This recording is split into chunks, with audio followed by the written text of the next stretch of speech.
Ok, houve as personalidades agora com os agradecimentos aqui ao Hotel Vila Real em Guaratuba e hoje com uma personalidade, Eros Fanini, construtor, empresário e uma grande personalidade aqui na região. Senhores, obrigado por ter vindo ao meu programa. Obrigado, o prazer é meu. Quem não conhece Eros Fanini? Quem é Eros Fanini? Eu estou trabalhando em Guaratuba desde 1990, 89. A minha formação é de jornalista, né, com especialização em comunicação e cultura, com pós-graduação, né? Mas eu trabalho no ramo imobiliário desde 1989, 90, como eu falei. Mas eu acabei vindo para esse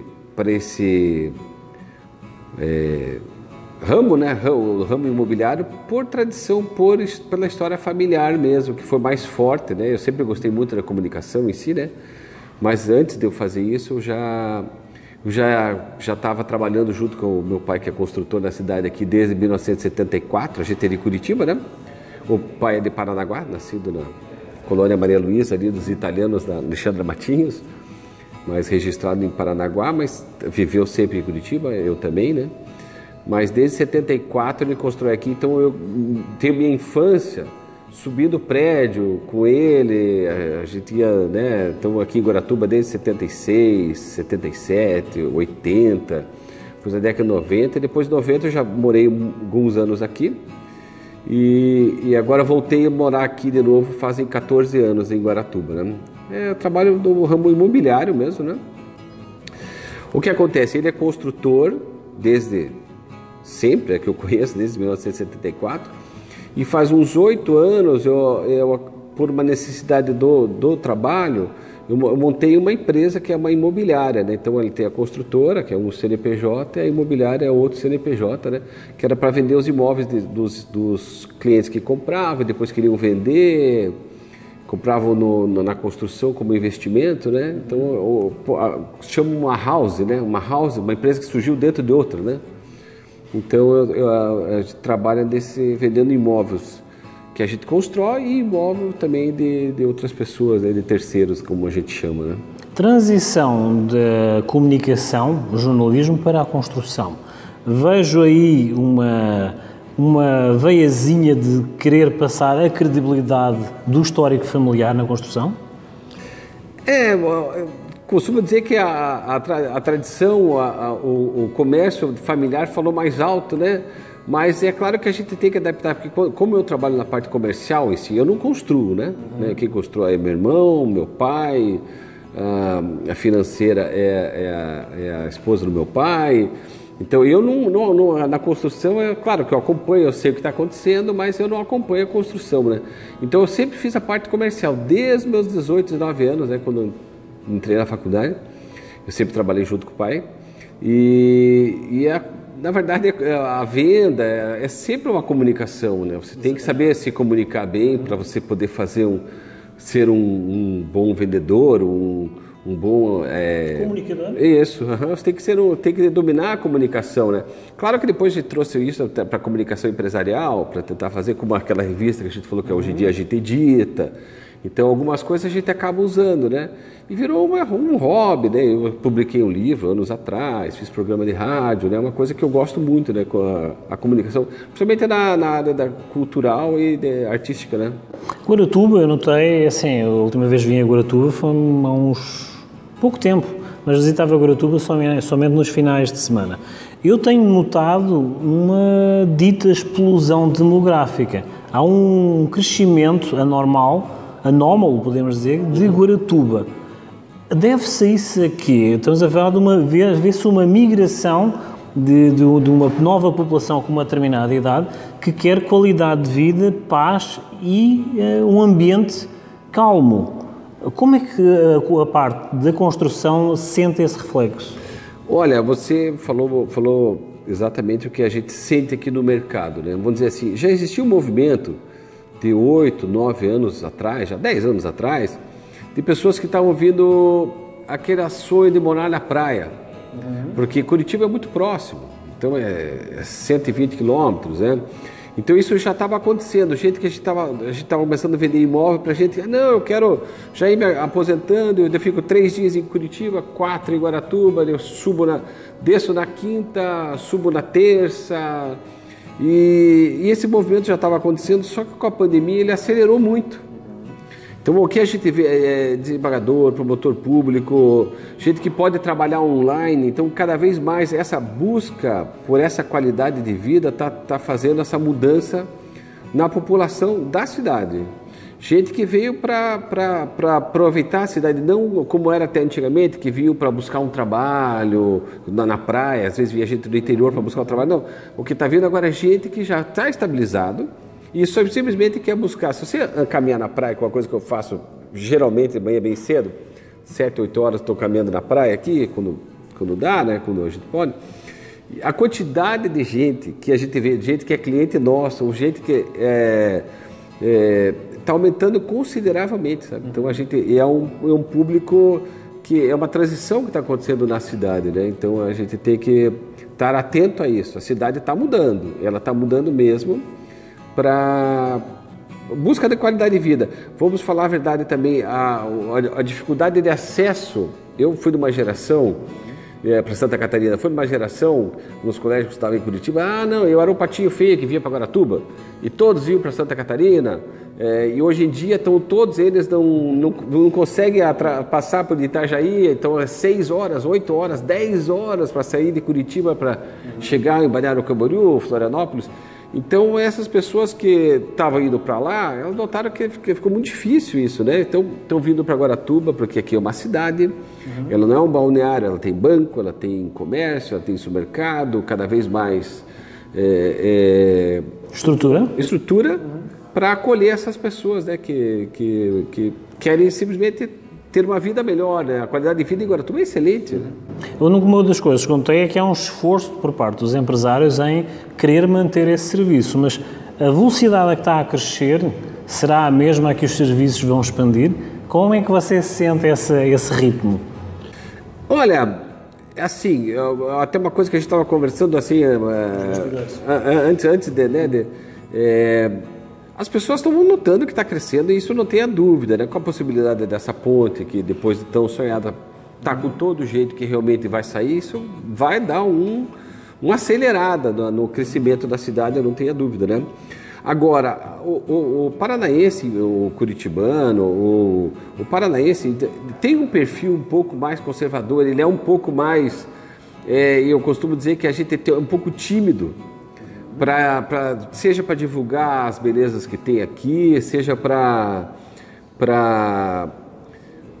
vocês exaltar as coisas próximas. A gente tem um pouco lá longe deve ser melhor, ou coisa parecida, então a gente tem esse costume, né? Então falta um pouco de uma autoestima mesmo, né? A gente tem um pouco mais dessa consciência, e parece que isso está sendo quebrado, sabe? As pessoas estão ficando com um pouquinho mais de orgulho em Guaratuba, cada vez mais, né? A gente sente isso na conversa. Não, aqui sim que eu tenho qualidade de vida, eu saio, faço as coisas que eu tenho que fazer em 10, 15 minutos, já fui no banco, já fui no... Então a vida é melhor, eu posso andar na praia, eu posso jogar um tênis, eu posso... Então, acredito que com o tempo, os empresários também vão estar um pouco mais atentos a isso. É um pouco mais lento, porque eu falo isso pelo perfil conservador, né? Mas, dada que aquela ideia que chega junto com o tempo, não, né? É verdade, tudo tem o seu tempo. Tem seu tempo. Então, quando chegar a hora certa, como está acontecendo, eu acho que nós estamos em uma transição mesmo, né? Agora vamos falar para a parte mais intimista. Chegamos a meio da entrevista, faço as questões mais intimistas para saber quem é Uva, ou a personalidade da Uva. Eros Fanini, qual é o livro ou a frase que te acompanha diariamente? Eu tenho uma frase que eu uso para a minha vida, né? Que é uma frase que é sem pressa, mas sem pausa. Que até um pouco do meu perfil não tem muito assim, mas assim, você não precisa ter tanta pressa, mas também não deve parar. Então você vá fazendo e os resultados vão aparecendo. Vá fazendo sem pressa, mas sem pausa, e as coisas acontecem nesse ritmo, né? Então eu tento tomar isso para a minha vida, né? Para um residente de Guaratuba, para os jovens da nossa idade, O que é que recomendas em Guaratuba? Olha, o que eu recomendo em Guaratuba? Eu recomendo que caminhem na beira-mar. E sintam. Sintam, isso aqui vale ouro, né? Isso aqui é para a qualidade de vida. Eu costumo dizer que eu gosto de andar, principalmente na areia, né? Que você fica só ouvindo aquele barulho e você não pensa em nada. É uma espécie de meditação que você faz. Você dá uma desacelerada nos teus... Que a gente é muito acelerado hoje em dia, né? Então, com a internet, com tudo isso. Parece meio chavão falar isso, mas é mesmo. A gente está sempre com pressa, não sabe nem mais para que essa pressa. Então, essa caminhada, eu digo que isso já desacelera. Veja o final da tarde na Bahia. Eu acho que a Praça dos Namorados está sendo revitalizada lá. Agora é um espaço sensacional, né? Frutos do mar fresco.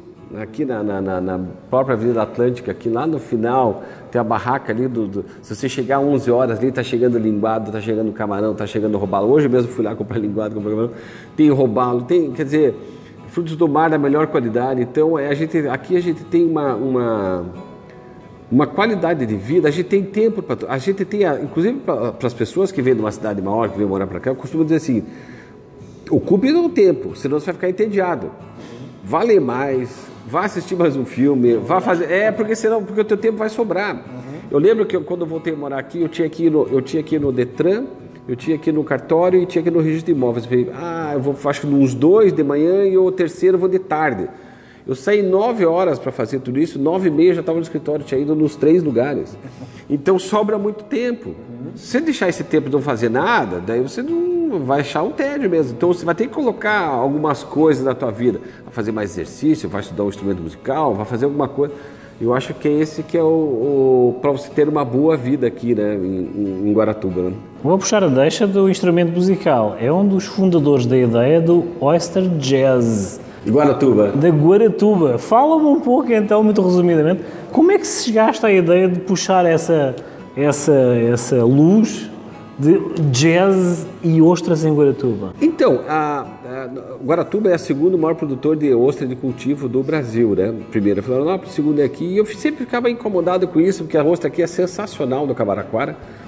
E parece que ninguém muito sabia disso, ou não era muito divulgado. E eu, numa viagem, eu gosto muito de viajar, numa viagem que eu estava, ia ter o Oyster Jazz. Isso né?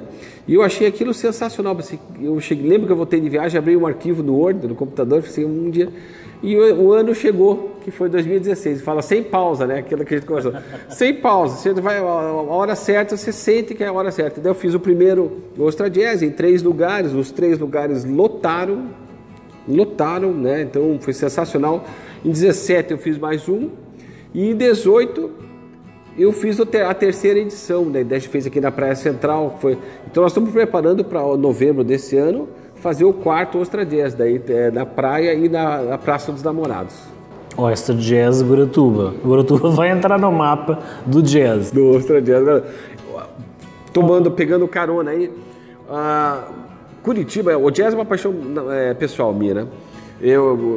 Curitiba ou Paraná, mas principalmente Curitiba, ela é um celeiro de instrumentistas, muitos baixistas, saxofonistas, tecladistas, bateristas. Então Rodrigo Bétega, Glauco Souter, Jeff Sabag, dono do Dizzy Café Concerto, Mário Conde, Elinho Brandão. Aí você vai numerar, eu pelo menos conheço uns 30 que eu assistia, então a gente vai trazendo eles. Então eles também já conhecem Guaratuba e ao mesmo tempo quem cultua que tem um público, né? Não é muito grande, vamos falar a verdade, a gente sabe que não é um público muito grande, mas é um público fiel.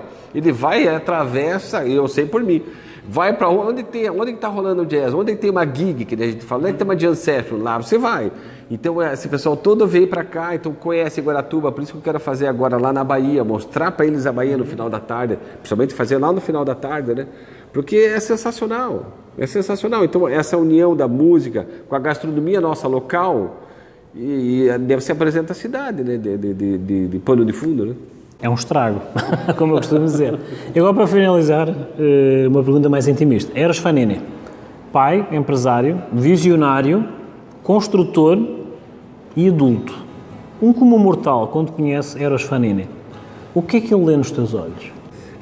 Sabe que eu tô sempre, a gente está sempre se conhecendo, né? A gente está sempre olhando para dentro para tentar conhecer. Não é muito fácil, porque tem uma hora que da vida você começa a pensar que você sabe mais ou menos, não que você sabe tudo, mas você tende a se acomodar.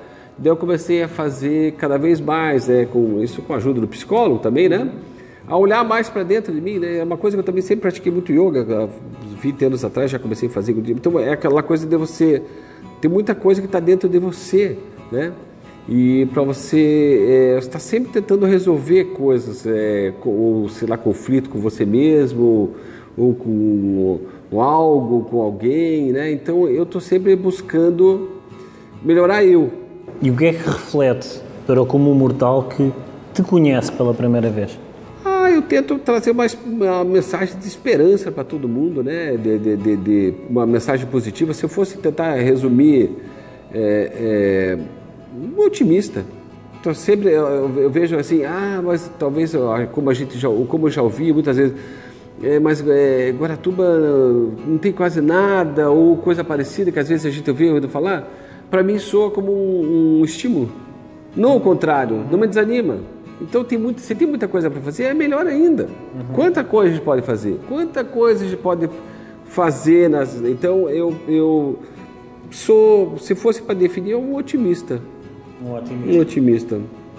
Eros Fanini, no Uvas e Personalidades, onde se reflete a uva, não o cacho, tá? Mas é a uva que dá uma forma, uma uva que podemos dizer assim, tem uma personalidade própria, tem a sua cultura, as raízes bem assentes na terra e uma estrutura muito própria.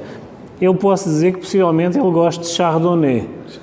Não é? Assim, ele é um pouco de Chardonnay, que é assim, um toque amadeirado, é um branco, é lúcido, tem uma personalidade bem límpida, mas tem uma untuosidade, tem uma personalidade forte e os pés bem assentes na terra. Sabias que a Chardonnay, em qualquer tipo de terreno ou terroir, é a primeira a ser plantada para ver se vinga? Serve de filtro natural? Bom, aprendendo. Eu sou fã de vinho, hein? Aprendendo bastante, hein? Então, imagina, Eros Fanini em Guaratuba, foi plantado pela primeira vez e já não saiu. Portanto, temos aqui o Chardonnay, que dá uma forma de resultado. Bem gelado, Chardonnay gelado. Bem gelado.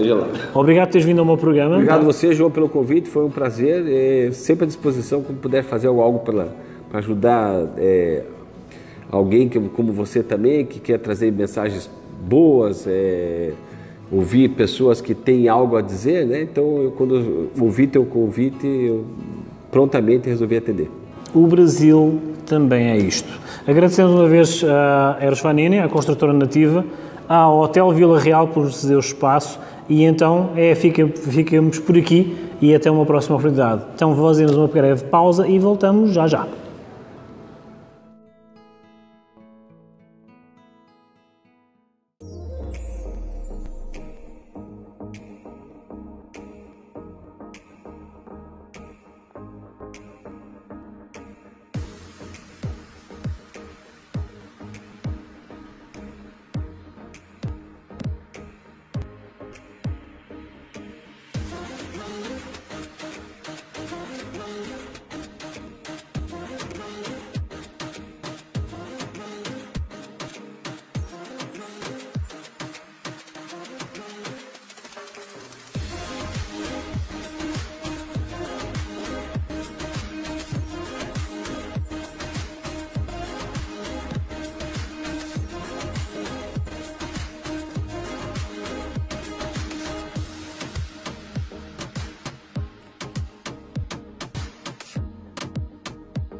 Fala galera, aqui é o Juliano, gerente de vendas da Maori. Estou aqui para dar um recado para vocês. Estaremos aí junto com o João Farrapa no Uvas e Personalidades. Acompanhe o programa dele e venha nos conhecer.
aí é uma junção de duas palavras de Guarani.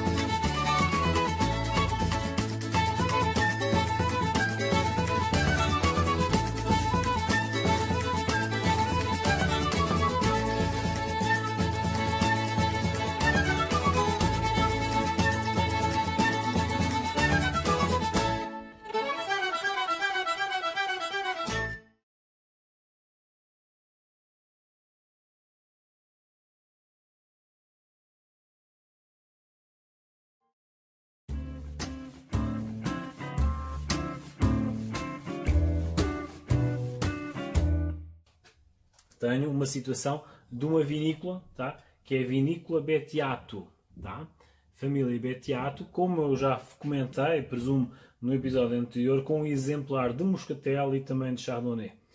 Retornando então ao assunto, muito resumidamente, vamos falar do Sr. Catarino Bettiato, que em 1890 veio para aqui para Francisco Beltrão e trouxe castas de uvas aqui para o sul, a região sul-sudeste do Brasil e plantar essas castas, essas vinhas. Mas tudo com aquele know-how dele e com aquele espírito de empreendedor que ele tinha já em 1890 para trazer esse conhecimento para estas regiões, estes terroir. Terroir, o que é um terroir? O terroir é uma área geográfica que tem um conjunto de condições propícias para a plantação de vinhas. O que acontece? Posteriormente, em 1960, houve a junção de duas famílias, Bettiato e Belcardo. Ou seja, estamos a ver dois potenciais conhecedores, famílias já com origens italianas, já com todo aquele know-how que é propenso a desenvolver com o objetivo comum de evolução dos vinhos, de marcas e das uvas, passando o seu conhecimento para as gerações futuras, que no caso a produtora KT Bettiato está a encabeçar, digamos assim, toda a grelha, a rede e a linha de produtos que a Bettiato Brocardo está a fazer. Hoje temos uma Niagara. Niagara, toda a gente conhece a uva Niagara, mas é assim, tem uma história, como eu costumo dizer. A Niagara está plantada amplamente aqui no Brasil, tá? Tem uma estrutura de sabor muito particular, tá? Estamos a falar de uma acidez mediana, mas frutada em simultâneo. Temos uma Niagara 100%. Mas tem uma história. Então é assim, estamos a falar de uma caixa que em 1868, tá?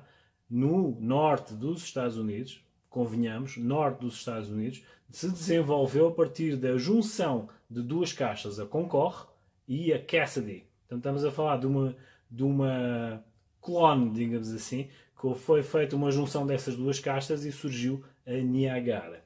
Niagara, lá está, já é e ainda o é amplamente cultivado também na região norte dos Estados Unidos e, como vêem, estamos a falar da viagem que se fez das uvas, desta uva particularmente, em toda a região da América Norte e América do Sul. Voltando então a quebrar esse tabu. Então é assim, estamos a falar de 11 graus de álcool, uma uva que tem as suas origens em 1868 na América do Norte, tá? Com o espírito empreendedor do Sr. Catarino Bettiato, que veio em 1890 aqui para o Rio Grande, para Francisco Beltrão, perdão, e desenvolveu, e tem desenvolvido ainda, com esta geração, com a KT Bettiato, estes produtos que são de linha tradicional de vinhos de mesa. O que eu quero quebrar o tabu neste sentido é assim, uma Niagara tem uma estrutura muito própria, tem uma personalidade muito própria, mas aqui no nosso espaço, a sugestão que o Chico nos propôs foi fazer as harmonizações, ou propor as harmonizações, partilhar essas experiências que nós temos tido aqui na Nacaron Adega Bistrô, exatamente com essas harmonizações. Neste caso, o fizemos. Usámos um produto da mesma linha de produção da Bettiato e fizemos uma harmonização com umas entradas que nós fazemos sempre de acordo com a proteína principal ou o prato principal que sugerimos aqui na Nacaron Adega Bistrô. Estamos a falar que este vinho, 11 graus, Niagara 100%, fresco, tá? Estamos a falar de 5 graus para serviço, ele é servido, tá? E nós aproveitamos e servimos como uma entrada, tá? Com bruschetta. Bruschetta, tá? Ou servimos a bruschetta exatamente com mais um produto da vinícola. Estamos a falar de um doce de uva, no caso que é com uma Bordeaux. Porquê isso? Simples, é assim, estamos a falar que muitas vezes há aquele tabu da acidez de um vinho dito colonial. Correto, dito colonial, caso das origens, etc. Tudo bem. Mas tem um potencial enorme na sua estrutura de leveza, uma acidez distinta, mas não tão alta, mas que vai compensar muito bem com o casamento do açúcar residual imposto ou composto deste doce uva Bordeaux da mesma linha de produtos da Bettiato. Há a parte burocrática, o nome da família da produtora, uva, sugestões de harmonizações vêm sempre atrás, vem o histórico e a parte administrativa da vinícola, o grau de álcool e sugestões para harmonização. Como veem, é isso que se quer, descomplicar. E espero que tenham gostado mais esta sugestão. Espero que gostem, espero que tenham gostado. Acompanhem-nos nos nossos próximos episódios e agradeço a todos aqueles que já nos seguem, dão sugestões, os nossos agradecimentos e confiança. Obrigado, então, e sou eu aqui, da Noa Câmara da Agricultura, João Carlos Farrapa, e não percam o próximo episódio. Obrigado por nos terem assistido. Até um próximo episódio.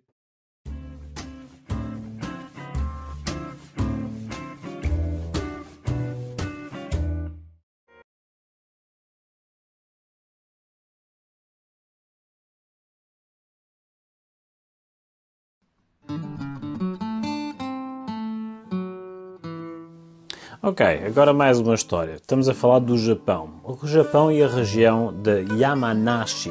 O que é que o Japão tem a ver com o vinho? A região Yamanashi, ao sopé ou aos pés do famoso Monte Fuji, tem a propensão de realmente cultivar uma cepa local, a Koshu. O Japão tem a dificuldade em arranjar terrenos propícios para a agricultura e plantação de cepas, mas dos vinhos, ou das uvas ou castas que mais têm sido favorecidas na sua produção, mesmo com terrenos limitados, tem sido a Cabernet Sauvignon e a Merlot. Mas mesmo assim é uma cepa nativa que realmente tem-se evidenciado. Como eu já disse, a Koshu. Koshu, uma uva de casca rosada, dá vinhos brancos secos e frutados. Para além de o facto dos especialistas tentarem identificar a sua origem, já há milénios que se encontra na região, mas não conseguem identificar realmente a data da sua origem na região. Koshu, lá está, uma uva cepa local na região de Yamanashi, ao sopé do Monte Fuji.